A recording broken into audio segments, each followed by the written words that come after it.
Hello, good morning, नमस्कार दोस्तों। 12 जून की करंट अफेयर्स में आप सभी का हार्दिक स्वागत है। तो आइए पहले प्रश्न के साथ शुरुआत करते हैं। उससे पहले जो लोग चैनल पे पहली बार आए हैं, कृपया करके सब्सक्राइब जरूर कर लीजिए। देखिए, चाहे आप अनजाने में ही चैनल पे आए हैं, सब्सक्राइब कर लीजिए ताकि आपको भविष्य की वीडियो आसानी से मिलती रहे। ये आपका अपना चैनल है। देखिए, इसको जितना हो सके आप एक दूसरे से शेयर करिए, क्योंकि sharing is the best way of caring. तो आइए पहले प्रश्न के साथ शुरुआत करते हैं। पहला प्रश्न है, उड़ीसा के नए मुख्यमंत्री कौन बने? ए प्रेम सिंह तमांग, बी नयाब सिंह सैनी, सी मोहन चरण मांझी या डी विष्णुदेव साय। इसका सही उत्तर है सी मोहन चरण मांझी, जो कि बीजेपी से अभी चुनाव जीते हैं। तो ध्यान रखिएगा। वहीं प्रेम सिंह तमांग ये अभी सिक्किम के नए मुख्यमंत्री बने हैं। और वहीं नयाब सिंह सैनी ये हरियाणा के अभी नए मुख्यमंत्री बने हैं। ध्यान रखिएगा, इससे पहले कौन था? मनोहर लाल खट्टर, उनकी जगह इन्होंने ली है। वहीं विष्णुदेव साय ये छत्तीसगढ़ के मुख्यमंत्री हैं। ये भी आपको ध्यान रखना है, ठीक है। उसी के साथ आइए देख लेते हैं, उड़ीसा के 15वें मुख्यमंत्री के रूप में इन्होंने शपथ ग्रहण की है। उन्होंने क्योंझर विधानसभा क्षेत्र से ये जीत हासिल की है। तो अगर पूछा जाए कौन सा विधानसभा था, तो ध्यान रखिए क्योंझर। वही उड़ीसा की राजधानी है भुवनेश्वर। यहाँ के राज्यपाल का नाम है रघुवर दास। कुल विधानसभा सीटें हैं 147। कुल लोकसभा सीटें हैं 21। ये आपको ध्यान रखना, कई बार क्वेश्चन पूछ लिया जाता है। राज्यसभा सीटें कितनी हैं? 10। वहीं अगर मैं कहूं उड़ीसा के पूर्व सीएम कौन थे, तो ध्यान रखिए पूर्व सीएम थे नवीन पटनायक, जो कि बीजू जनता दल से थे। वहीं अगला प्रश्न है, भारत के किस राज्य में गेल भारत की सबसे बड़ी इथेन क्रैकर परियोजना स्थापित करेगी? ए हरियाणा, बी यूपी, सी तेलंगाना या डी मध्य प्रदेश। तो अभी हाल ही में गेल ने अनाउंस किया है कि मध्य प्रदेश में ये सबसे बड़ी इथेन क्रैकर परियोजना स्टेब्लिश करेंगे। वहीं गेल इंडिया लिमिटेड की मध्य प्रदेश में कहां पे? सीहोर जिले के आष्टा में। ध्यान रखिए, सीहोर जिले के आष्टा में भारत की सबसे बड़ी लगभग 1500 केटीए इथेन क्रैकर परियोजना स्थापित करेगी। अच्छा, इथेन क्रैकर होता क्या है? इथेन देखिए, इथेन इथेन अगर आप देखा जाए, इसको पेट्रोल में ब्लेंड किया जाता है, मतलब मिलाया जाता है। किसमें? पेट्रोल में। ठीक है, पेट्रोल में इसे मिलाया जाता है। तो उसी का ही ये व्यापक रूप है। बड़े स्तर पे इसका प्रोडक्शन करना है, ताकि पेट्रोल में ज्यादा से ज्यादा इसकी मिलावट हो सके और पेट्रोल का रेट नीचे लाया जा सके। वही अगर हम gas authority of India limited की बात कर लें, यह प्राकृतिक गैस के व्यापार, परीक्षण और उत्पादन वितरण के लिए जिम्मेदार है। इसकी स्थापना 1984 में हुई थी। मुख्यालय इसका नई दिल्ली में है। वहीं मध्य प्रदेश की बात करें तो ध्यान रखना, मध्य प्रदेश भोपाल इसकी राजधानी है। गवर्नर इसके कौन है? गंगूभाई सिंह पटेल। मुख्यमंत्री कौन है? मोहन यादव। ये आपको ध्यान रखना है। उसी के साथ अगला प्रश्न है, हाल ही में नरेंद्र मोदी ने प्रधानमंत्री किसान सम्मान निधि योजना के लिए कितनी राशि मंजूर की है? ए 20,000 करोड़, बी 15,000 करोड़, सी 25,000 करोड़ या डी 10,000 करोड़। इसका सही उत्तर है ए 20,000 करोड़। इस प्रश्न को इंपॉर्टेंट मार्क कर लीजिए, बहुत ही इंपॉर्टेंट है, क्योंकि मोदी गवर्नमेंट का ये 3.0 कार्यकाल था, इसमें पहली फाइल यही साइन हुई है, फर्स्ट फाइल यही साइन हुई है। क्यों? क्योंकि इससे लगभग 9.3 करोड़ किसानों को मदद मिलेगी। रीजन है कि किसानों का आपने देखा होगा कितने सारे सुसाइड्स हो रहे हैं। क्यों? उनका लोन ऋण जो है लगातार बढ़ता रहता है, उनकी फसल होती है उसका उनको सही रेट नहीं मिलता, इसके कारण वो सुसाइड कर लेते हैं।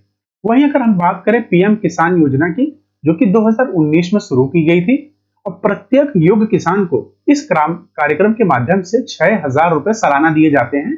2,000 की किस्त हर 4 महीने में, ध्यान रखिएगा, हर 4 महीने में दी जाती है।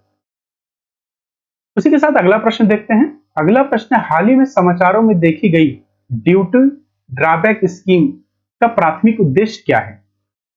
To promote imports, to facilitate exports to poor countries, गरीब देशों को निर्यात की सुविधा प्रदान करना, या अनुपालन न करने वाले निर्यातों को दंडित करना, या निर्यात किए गए माल में प्रत्यक्ष सामग्री पर सीमा शुल्क और केंद्रीय उत्पादक शुल्क के प्रभाव में छूट देना। इसका सही उत्तर है डी। इसका सही उत्तर है डी। ध्यान रखिएगा, सीमा शुल्क और केंद्रीय उत्पाद शुल्क के प्रभाव में छूट देना है, ये आपको ध्यान रखना है। उसी के साथ आइए देख लेते हैं इसको लागू करने वाला कौन है। तो केंद्रीय अप्रत्यक्ष कर और सीमा शुल्क बोर्ड, ये आपको ध्यान रखना है। इसको शॉर्ट फॉर्म में हम कहते हैं सीबीआईसी, यानी क्या सीबीआईसी ने हाल में ही निर्यातों के बैंक खातों में सीधे शुल्क वापसी राशि का स्वतः इलेक्ट्रिकल भुगतान शुरू किया है। मतलब अब आपको कहीं लाइन लगाने की जरूरत नहीं है, सीधे आपका भुगतान आपके खाते में आएगा। इसका उद्देश्य क्या है? निर्यात को बढ़ावा देने के लिए सीबीआईसी द्वारा प्रशासनिक योजना है ये। तो इससे कहीं ना कहीं निर्यात भी बूस्ट होगा, लेकिन साथ में क्या है, खातों में आपके सीधे शुल्क की वापसी होगी जो भी आपने एक्स्ट्रा ड्यूटी पे की है। वहीं अगर विश्व व्यापार संगठन की बात करें, क्योंकि डब्ल्यूटीओ इन सारे व्यापार की निगरानी करता है, पूरे विश्व में मॉनिटर करता है, उसको रेगुलेट करता है जिसे कहेंगे आप, कि विश्व में क्या निर्यात क्या आयात होगा, उस पर कौन संचालित करता है इसको? डब्ल्यूटीओ, विश्व व्यापार संगठन, जिसका गठन 1995 में हुआ था। इसका मुख्यालय कहां है? Geneva, Switzerland. आपको ध्यान रखना है। वही अगला प्रश्न देखते हैं, सुहेलवा वन्य जीव अभयारण्य जिसे हाल ही में खबरों में देखा गया किस राज्य में स्थित है? ए यूपी, बी बिहार, सी झारखंड या डी छत्तीसगढ़। इसका सही उत्तर है ए, उत्तर प्रदेश में स्थित सुहेलवा वन्यजीव अभयारण्य। अभी न्यूज में था क्योंकि इसमें कुछ बाघ पाए गए हैं, जिसकी वजह से इसे अब टाइगर रिजर्व घोषित किया जाएगा। तो सुहेल वन्यजीव अभयारण्य जो कि में बाघ की उपस्थिति के साक्ष्य के कारण उत्तर प्रदेश में एक नया बाघ अभयारण्य उपस्थित किया जाएगा। वही ये कहां फैला है? श्रावस्ती, बलरामपुर और गोंडा जिले में स्थित है। आपको ये ध्यान रखना है, तीन डिस्ट्रिक्ट में फैला हुआ है। उत्तर प्रदेश में 4 टाइगर रिजर्व पहले से हैं। पहला कौन सा? दुधवा टाइगर रिजर्व, दूसरा पीलीभीत टाइगर रिजर्व और तीसरा है अमनगढ़ टाइगर रिजर्व और चौथा रानीपुर टाइगर रिजर्व। लेटेस्ट अभी रानीपुर था, अब इसके साथ 5वां जुड़ जाएगा, ध्यान रखिएगा। 5वें का नाम क्या है? बिल्कुल ध्यान में रखिएगा, क्योंकि रिसेंटली जो होता है न्यूज में वो क्वेश्चंस आते हैं, खासकर जो यूपी पीसीएस और यूपी पेट का एग्जाम देना चाहते हैं। तो सिहलवा वन्यजीव अभयारण्य 5वां होगा, ये ध्यान रखिएगा। अगर हम यूपी की बात करें, इसकी राजधानी है लखनऊ, सीएम इसकी योगी आदित्यनाथ जी हैं और गवर्नर आनंदीबेन पटेल। अगला प्रश्न है, हाल ही में किस देश ने आईएएस सदस्यता के लिए फ्रेमवर्क समझौते की पुष्टि की है? वहीं अगर बात करें आईएसए, इसका मतलब इंटरनेशनल सोलर अलायंस, यानी कि इंटरनेशनल सोलर अलायंस।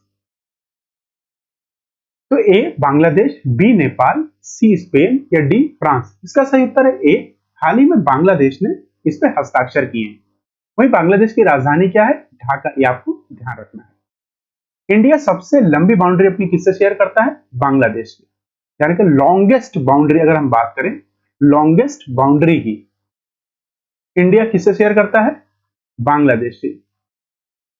वहीं अगर हम इसके राष्ट्रपति की बात करें तो मोहम्मद शहाबुद्दीन है बांग्लादेश के। वहीं पीएम है शेख हसीना और राजधानी इसकी ढाका, मैंने बताया दिया। वहीं इंटरनेशनल सोलर अलायंस की बात कर लेते हैं, जिसका गठन 2015 में हुआ था और इसका मुख्यालय भारत में है, गुरुग्राम हरियाणा में, आपको ध्यान रखना है। वही संयुक्त राष्ट्र के कुल कितने सदस्य इसके हिस्सेदार हैं? 120 सदस्य ने इसे ज्वाइन कर रखा है, 120 सदस्यों से ज्यादा उल्टा। अभी हाल ही में किसने ज्वाइन किया था? माल्टा, यानी कि एक यूरोपियन देश है, ठीक है, एक यूरोपियन कंट्री है। इसके महानिदेशक कौन है? अजय माथुर। वहीं अगर हम बांग्लादेश की लोकेशन देखें तो देखेंगे ये आप हमारा इंडिया है, भारत है प्यारा, आप ये देख ही रहे होंगे। तो यह बे ऑफ बंगाल अगर आप देखेंगे तो यहां से ये इंडिया, नेपाल और ये यहाँ का ये ढाका। मेन रिवर यहाँ की आपकी जमुना, मेघना है और कैपिटल ढाका है और मेन पोर्ट है चितगोंग, मोंगला। अभी मोंगला पोर्ट की बात कर रहे हैं, इंडिया इसको ऑपरेट करना चाहता है। तो टोटल 3 इंटरनेशनल पोर्ट्स ऑपरेट करेगा इंडिया, एक मोंगला, दूसरा हमारा चाबहार पोर्ट कहाँ पे है आप कमेंट करिए, और दूसरा सितवे पोर्ट म्यांमार में, ध्यान रखिए, Sittwe port Myanmar, Chabahar port Iran, ध्यान रखिए, 3 पोर्ट। अगला प्रश्न है, हाल ही में नासा ने IASA पर मल्टी ड्रग प्रतिरोधी रोगजनकों का अध्ययन करने के लिए किस भारतीय संस्थान के साथ सहयोग लिया है? ए IIT बॉम्बे, बी इसरो, सी अग्निकुल कॉस्मोस या डी IIT मद्रास। इसका सही उत्तर है डी IIT मद्रास। हाल ही में नेशनल एरोनॉटिक स्पेस एडमिनिस्ट्रेशन, जो कि यूएसए की स्पेस एजेंसी है, इन्होंने मल्टी ड्रग प्रतिरोधी मतलब resistant multi drug resistant pathogens पर स्टडी करने के लिए आईआईटी मद्रास का सहायता ली है। तो वही इसका उद्देश्य क्या है? कई दवा प्रतिरोधी और रोगों से संबंधित समाधान खोजने के लिए। राष्ट्रीय वैमानिक और आंतरिक प्रशासन नासा, इसका गठन 1958 में हुआ था। इसका मुख्यालय कहाँ है? वाशिंगटन डीसी, यूएसए, संयुक्त राज्य अमेरिका। ये आपका इंटरनेशनल स्पेस स्टेशन, देखिए कितना प्यारा दिखता है। अगला प्रश्न देखते हैं। अगला प्रश्न है, वर्ल्ड लीग ऑफ फाइटर्स के लिए गोल्डन टिकट जीतने वाले पहले भारतीय कौन बने? ए पूजा तोमर, बी सूर्य सागर, सी अमित पंघल या डी मैरी कॉम? इसका सही उत्तर है बी सूर्य सागर। हाल ही में इन्होंने golden ticket to World League Fighters को जीता है। ये पहले भारतीय बन गए हैं, ध्यान रखिए। वहीं पूजा तोमर, जो कि यूएफसी की जीतने वाली पहली महिला बन गई हैं, पहली भारतीय महिला, ध्यान रखिएगा। वहीं अमित पंघल, ये अभी हाल ही में ओलंपिक के लिए क्वालिफाई हुए हैं, ध्यान रखिए, ओलंपिक के लिए क्वालिफाई किए। वहीं मैरी कॉम ने 2012 में हमें कांस्य पदक जिताया था ओलंपिक्स में, ध्यान रखिए, कांस्य पदक, ठीक है, कांस्य पदक जिताया था ओलंपिक्स में। वहीं उद्घाटन सत्र इसका हुआ कहां था? तो इसका उद्घाटन सत्र बैंकॉक के प्रतिष्ठित लुम्पिनी स्टेडियम, ये क्वेश्चन पूछा जा सकता है, कहां पे? Lumpinee Stadium, Bangkok. वहीं WLF और WBC क्या है? वर्ल्ड मुक्केबाजी परिषद, वर्ल्ड बॉक्सिंग काउंसिल। यहाँ टाइटल बेल्ट कहां आयोजित होगी? यूएई में, ध्यान रखिए, कब होगी? 2024 के अंत में। वर्ल्ड लीग ऑफ फेडरेशन और WBC एक साथ आयोजित करेंगे। अगला प्रश्न है, ऊर्जा और CSR के लिए कलिंग उत्कृष्टता पुरस्कार किसने जीता है? A Mahanadi Coalfield Limited, B IGL, या सी रिलायंस एनर्जी, या डी IOCL? इसका सही उत्तर A Mahanadi Coalfield Limited. Mahanadi Coalfield Limited, जो कि उड़ीसा में स्थित है, हाल ही में इस अवार्ड से नवाजा गया है, ध्यान रखिएगा। वहीं अगर मैं कहूं कलिंगा एनवायरमेंटल प्राइज किसे मिला है, तो ध्यान रखिएगा, टाटा सन्स को एनवायरमेंटल प्राइज। और वहीं अगर इसका देखें, इसका गठन कब हुआ था महानदी कोलफील्ड का? 1952 में। सार्वजनिक क्षेत्र उपक्रम है, मतलब PSU। PSU क्या होते हैं? जिसमें गवर्नमेंट के 51% शेयर हो, उसे PSU कहते हैं, ये भी ध्यान रखिएगा। ये आपका पूरा उड़ीसा का मैप है, जहां पे आप देखिए महानदी पूरा है, इसी के आसपास में ये सारा कोलफील्ड लोकेटेड है, ध्यान रखिएगा। और इसी महानदी पे हीराकुंड डैम स्थित है। अगला प्रश्न है, हाल ही में किसने एक एकत्रीकृत जनरेटर निगरानी नियंत्रण प्रणाली विद्युत रक्षक लॉन्च किया है? ए DRDO, बी इंडियन एयरफोर्स, सी IIT कानपुर, या डी इंडियन आर्मी? इसका सही उत्तर है डी इंडियन आर्मी ने अभी से लॉन्च किया है। तो देखिए ये किस प्रकार दिखता है। अच्छा, इसका उद्देश्य क्या है? तो इसका उद्देश्य से पहले ये देख लेते हैं इसको बनाया किसने। तो सेना डिजाइन ब्यूरो ADB द्वारा इसे विकसित किया गया उपग्रह को, और सेना के प्रमुख लेफ्टिनेंट जनरल उपेंद्र द्विवेदी ने इसे लॉन्च किया था। यह अन्य विशेष उपकरणों और क्लाउड के साथ डेटा एक्सचेंज में मदद करेगा। इसका उद्देश्य ध्यान रखिएगा क्यों बनाया गया। हाल ही में भारत शक्ति अभ्यास पोखरण में जो हुआ था, यहाँ पे इसे प्रदर्शित किया गया था। अच्छा, इस अभ्यास में किस किसने पार्टिसिपेट किया? तो ध्यान रखें, Indian army, navy, Indian navy और इंडियन एयरफोर्स, इन सब ने इसमें पार्टिसिपेट किया, तो ट्राइलेटरल थी। वहीं हमारे सेना प्रमुख कौन है? जनरल मनोज पांडे, ये आपको ध्यान रखना है। इसी के साथ यह संस्करण पूरा हुआ। अगर इसमें कोई त्रुटि हुई है तो प्लीज कमेंट करें। अब पूरा वीडियो देखने के लिए आप सभी का धन्यवाद। कल फिर मिलते हैं, तब तक आप अपना ख्याल रखिए। जय हिंद।